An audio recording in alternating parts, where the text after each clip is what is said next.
intensely wet, non-stop spray in your face, no reprieve.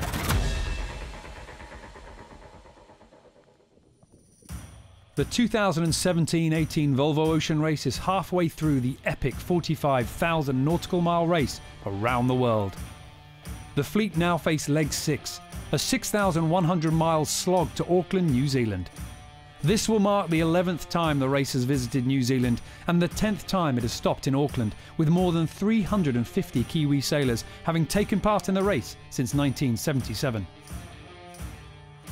Oh, I don't think there's any other feeling like it. It's, you know, Auckland always puts on an amazing welcome, and you know, just seeing all the public out supporting everyone. You know, I've said it before. It doesn't, you know, they don't mind if you're first or last. They'll give you the same amount of support because they just love the sailing.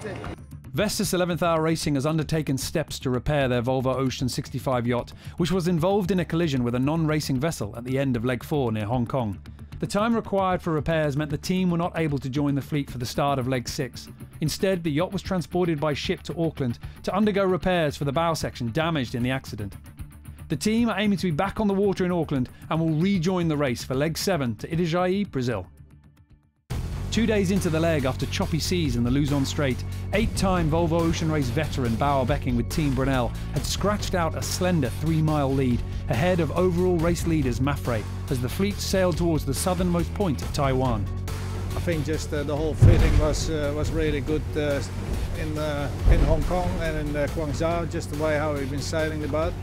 And I think that's just yeah, probably that little bit of extra incentive that's to maybe even push that tiny bit harder as well, and feels good on board. Almost immediately after passing the southern tip of Taiwan, Team Akzo Nobel and Sun Hun Kai Scallywag tacked north in pursuit of more promising winds, creating a 100-mile split in the fleet. So ultimately this is long-term, trying to hook into that northerly breeze more than anything. So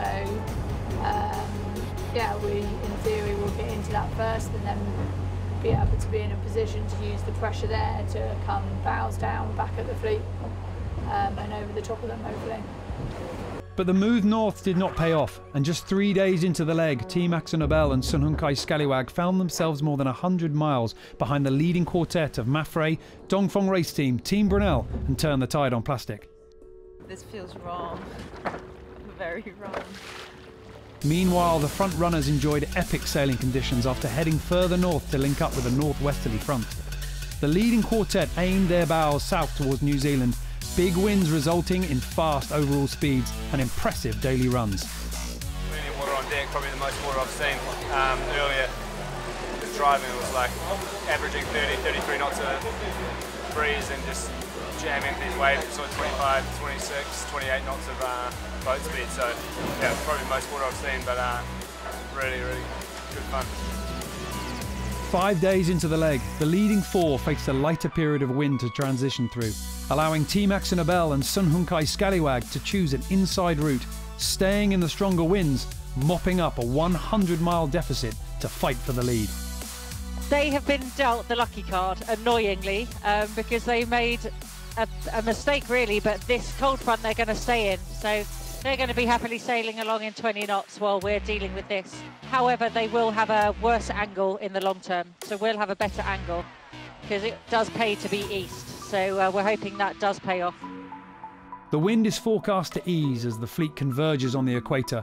Hyper-localised weather, thunderstorms and unstable cloud systems are just some of the challenges of sailing through the notoriously fickle area known as the doldrums. With just under 3,500 miles to run, the teams are expected to arrive in Auckland at the end of February.